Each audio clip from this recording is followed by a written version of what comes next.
Good evening to the respected panelists and the organizers.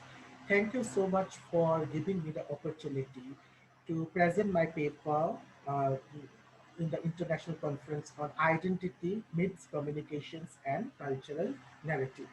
I'll be presenting my paper within the subcategory of marginalizations, migrations, refugees, and identity.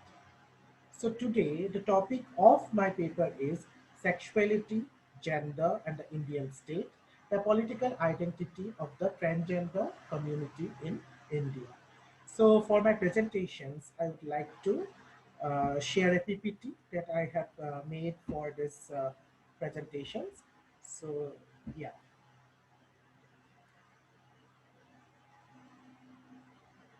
hope it's visible now. But before I start to this particular paper, I'd like to introduce myself.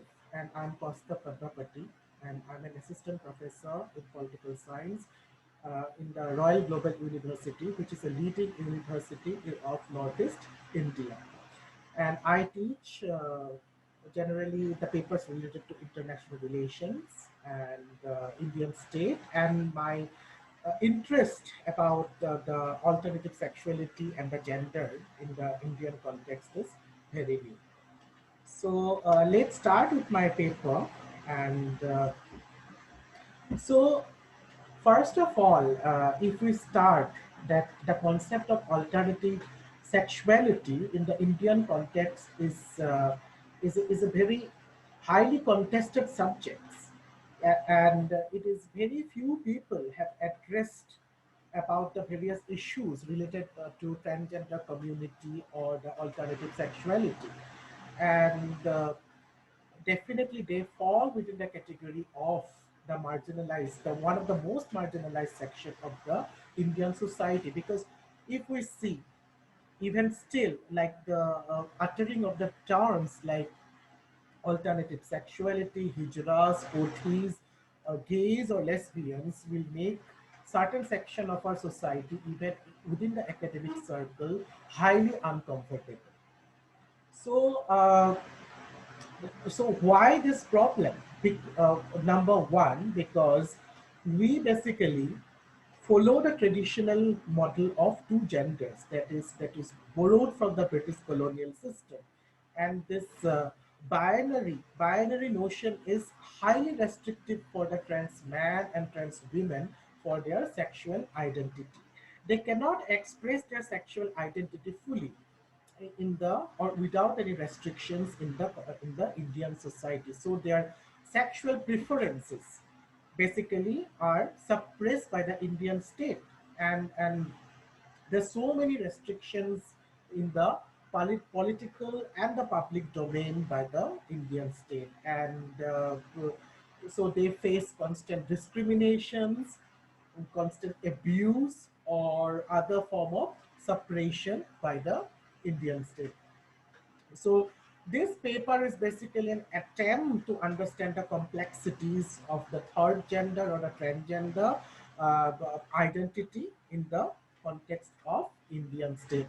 Uh, Before we proceed, we have to say that the Indian state, the institution is quite masculine and quite what we call the very regressive in nature in terms of giving recognition to the alternative sexuality. So this kind of attitude severely restricts people from other sexes to enjoy their rights and the liberty, or even face the basic concept of equality. And so with these points in mind, I would like to present this paper in the context of the political identity of the transgender community in the context of Indian state. So let's go to the research methodology. Research methodology, basically, the objectives of this paper is to critically analyze the practical life problems and the discrimination faced by the transgender people in the society. And number two, to explore the possibilities of rethinking the trans experiences, particularly in the marginalized section of the society beyond the three categories: male, female, and third gender of the sex. So, here I have to say that in 2014, the Supreme Court of India identified the transgenders as the third category of the sexes. And this paper, the methodology is mostly the narrative methodology. It follows the similar goals and adopts the technique of interview. And it is based on the interview of certain transgender uh, people in my state.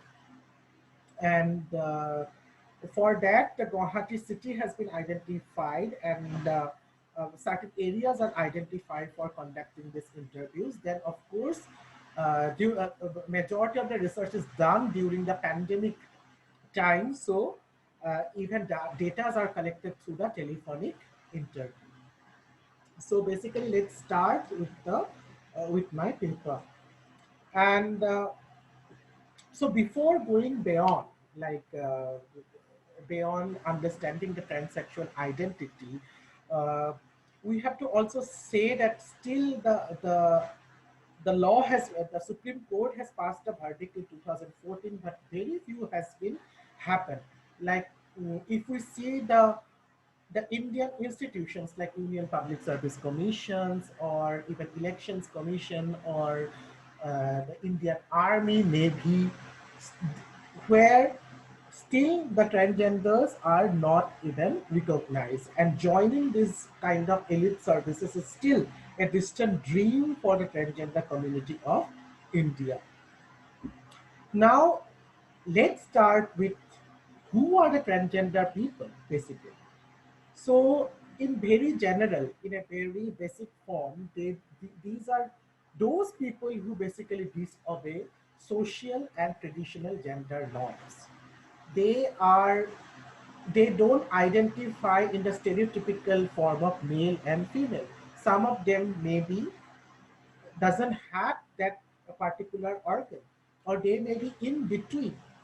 However, it is a much broader it's a much a broader concept, and many terms are now identical terms are used in the context of the identifying the transgender population. So here I'd like to mention about the definitions of given by the UNDP, that transgender is often used as an umbrella term to signify individuals who defy rigid binary gender norms and who express or present a breaking or blurring of the culturally prevalent stereotypical gender roles, basically. And some of them they are born, and some of them may identify themselves as a transgender at any point of the life, any point of the age. And it includes wide range of identities and experiences.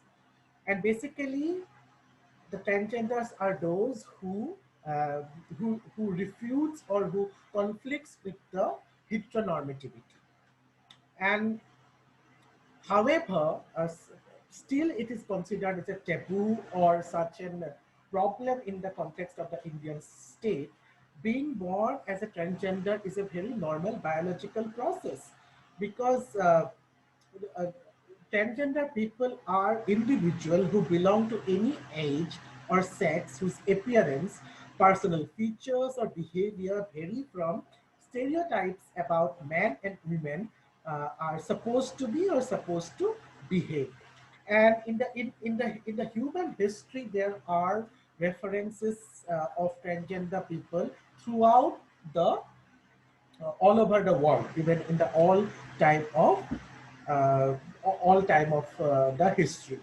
Now let's come to the transgender in India. So transgenders are very much part of the Indian society, and they could be of any age or sex whose appearance, personal attributes, or behaviors differs from the stereotype about how men and women are supposed to be.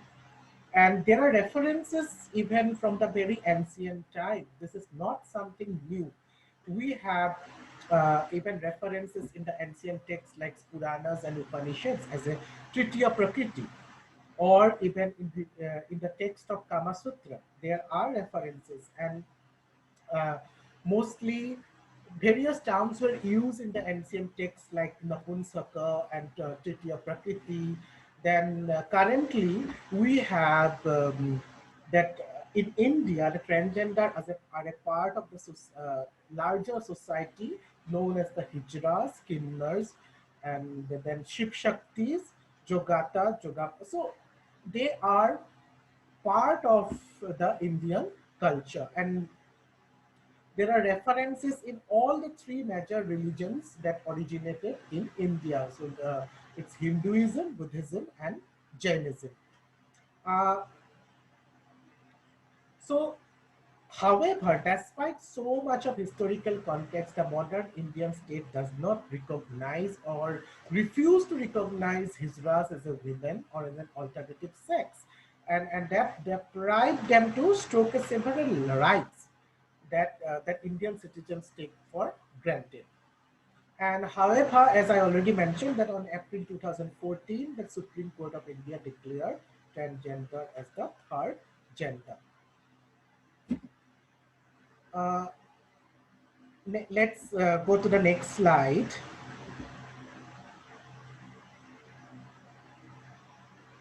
So obviously, being born as a transgender is not an easy process because the discrimination starts from the very birth, because the hospitals basically assign their sexes as a either male or female, and they face hardship, they face discrimination, they face abuse in the each and every uh, in each and every part of the society. And first of all, if we see the list is never ending. They are denied major social goods, basically like job, education, property rights, any form of social that you enjoy being born in a society. And unemployment, of course, definitely they don't have jobs, education facilities, homelessness, lack of medical facilities like HIV care and hygiene, and they go through depressions, hormone abuse, tobacco and alcohol abuse, and problems related to marriage and adoption. So definitely they cannot express their sexuality like the other two sexes. So they are deprived from the major social, political, and the cultural goods of the society. Uh,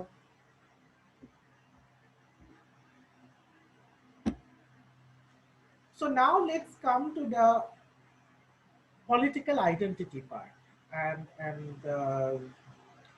definitely the Constitution of India has the fundamental rights, and who has given the right to equality. Right to equality, then right to personal dignity, but all these are on paper only, because transgender people are continuously they are discriminated, and Indian state continuously discourage and forbids this marginalized section of the society to live, practice, and express themselves in terms of their sexuality. And in 2014, of course, the court declared that one sexual identity and orientation is an integral part of personality, freedom, and self-respect. And it declared Hijras and the eunuch as the third gender. But now the question, do they really are able to express their personality and freedom? It's not. There are around 4.8 lakh transgender live in India, and majority of these have um, enrolled themselves in the begging and the paid sex because they don't get government or any forms of jobs. There are maybe one or two instances, but majority are deprived from the major jobs and other forms of the social goods. This and which includes they are denied the right to property, right to education, right to accessible goods, right to apply formal identity cards, and right to healthcare, right to employment, and the right to adopt. Uh, So that's why, first of all, they are denied the job and the other forms of livelihood. So, uh, this hijra, that particular community, and some others as well, earn their livelihood by street entertainment, singing, dancing, and social gathering, begging, and selling sex. So many of them are uh, involved in their sexual, sexual sort of jobs by selling, and the socially outcast they are, so they form a community among themselves, which is called a dera. So those who generally run away from the homes and be a part of the transgender community, they join a particular dera, and it forms their own social rules and regulations. Uh, Now let's focus on the Indian constitutional part, that article 19 1A of one way already, uh, gives liberty to a person's someone's personal appearance or the choice of dressing. If we see, like, this this fundamental rights allows someone to express fully, but it never happens in the context of the Indian state. Now let's move to the next slide.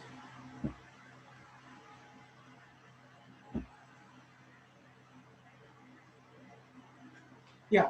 So various forms of discriminations that I already mentioned some, so I'll touch upon few that uh, no, first of all, that faces, so the transgender community faces social stigma and prejudice, and therefore has fewer opportunities compared to the other educational institutions, because predominantly Indian education system is homophobic.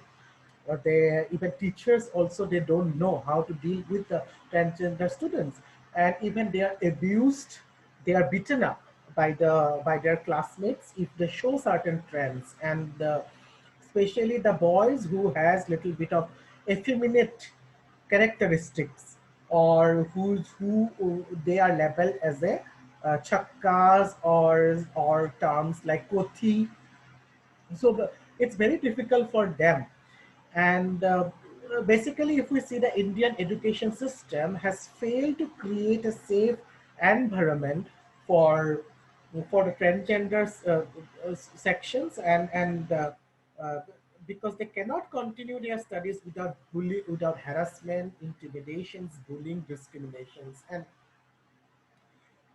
majority of the institutions, they are not even following the Supreme Court judgment. So no special act or special HR policies has come out to recruit them, and even their participation in the political representation is also quite limited. They are given the voting rights almost like 2 decades ago, but the problem comes when they have to make the voter ID card, because that is another complex process. Again, they have to register a sex that under the category that they don't want to uh, reveal themselves. So this entire process makes their life quite complicated. Next comes the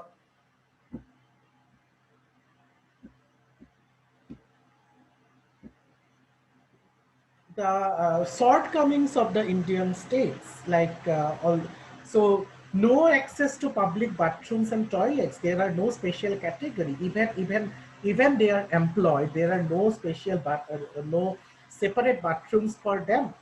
And even if we go to any railway stations, even sophisticated mall, you may find bathrooms for specially able people, but not for the transgender populations. And the may that males behaving certain way is a problem for the Indian society, because first of all the Indian society is quite macho and very patriarchal in nature. So this male who shows the traits of femininity are completely unwanted. Then healthcare setting, they don't get any special benefits, and so they are sent as a periphery in the social strata, and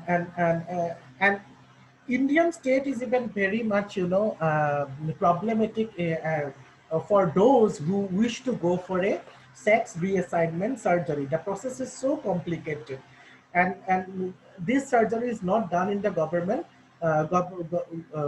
hospital. So it is an extremely expensive thing for the transgender populations of India to go through this surgery.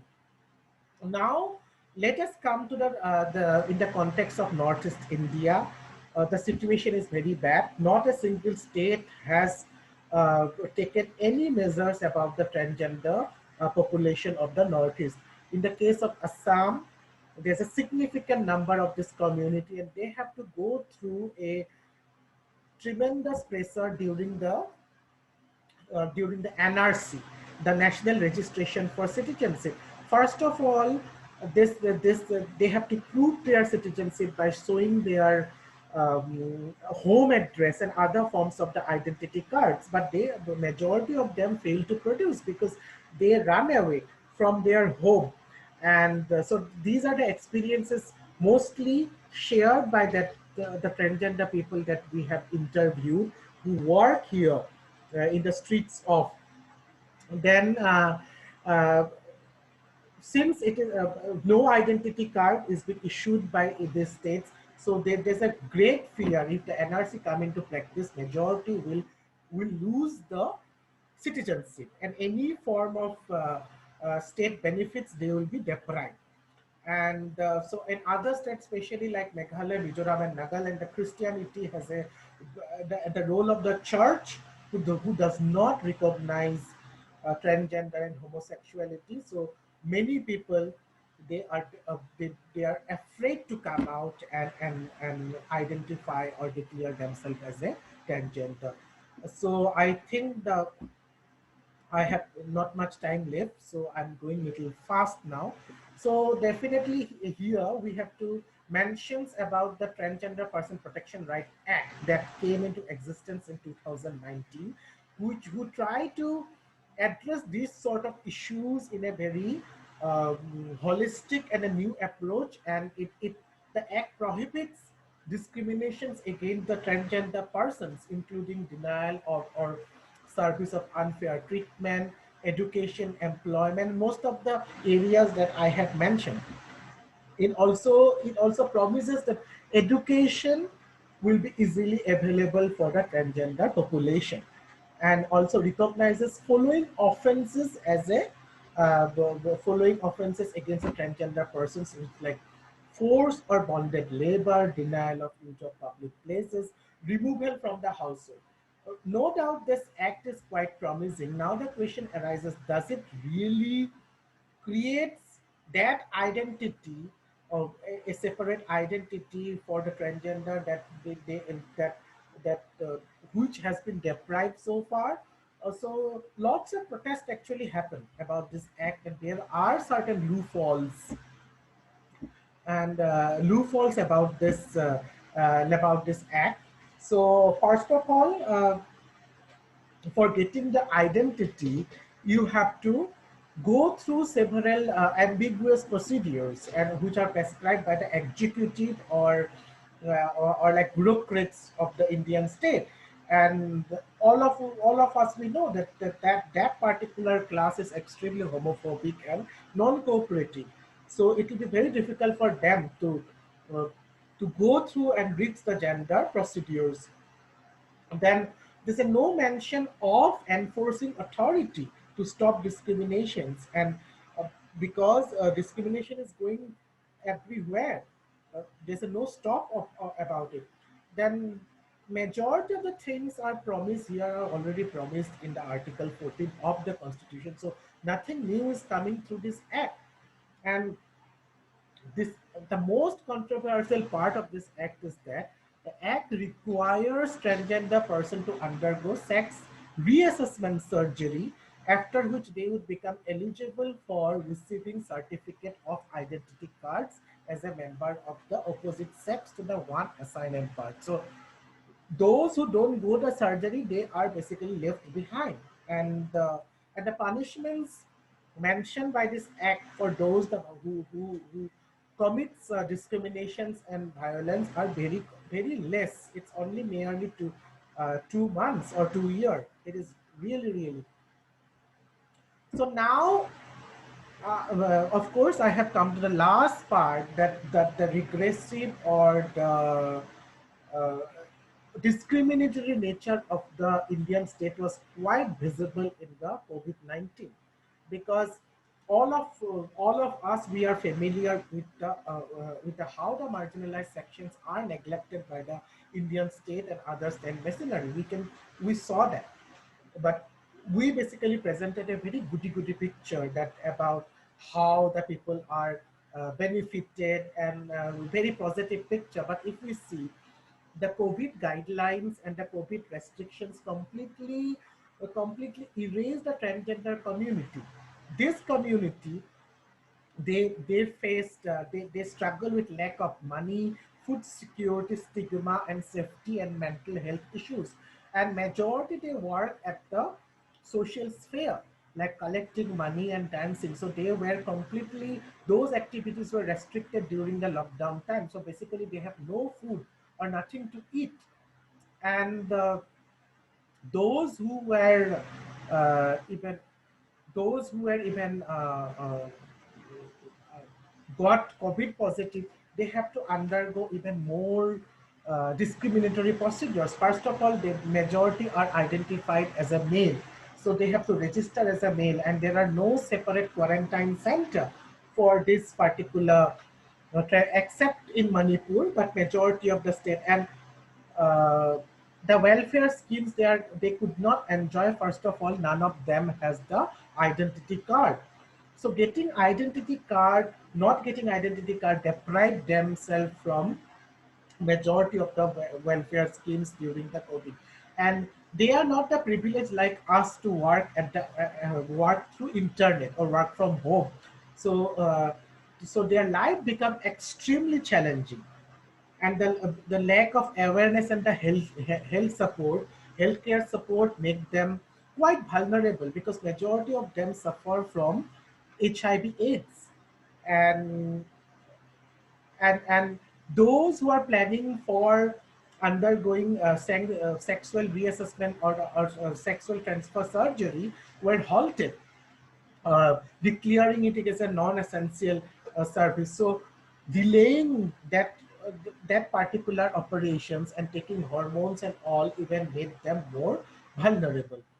Uh, so basically, they are denied the basic fundamental health care rights by the healthcare professionals, and uh, still we don't see much what we call the any sort of positive response to that particular community. And last not the least, very few media coverage in the context of their plight, like even laborers and other forms of marginalized sections were well covered, but the media completely ignored this particular class of the society.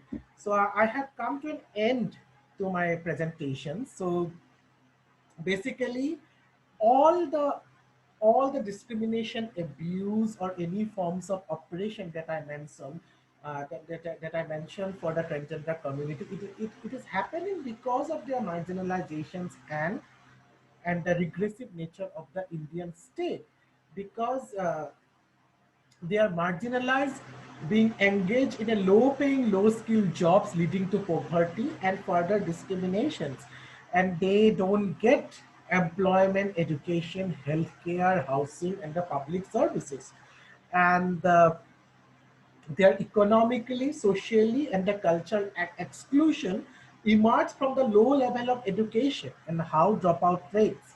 And even they are employed, they are not paid properly, and they has to face constant discrimination at the workplace.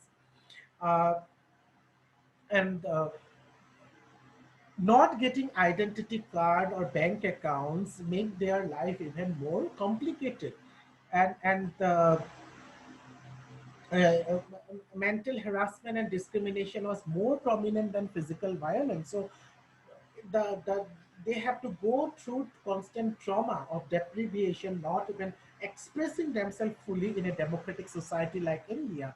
So with that, so it is the so I think being a democratic country, being among the prominent democracies of India, it is the time to create safe space for this marginalized section of the society, and then only we can think about their upliftment. So with that, I'd like to conclude my sessions with a positive hope.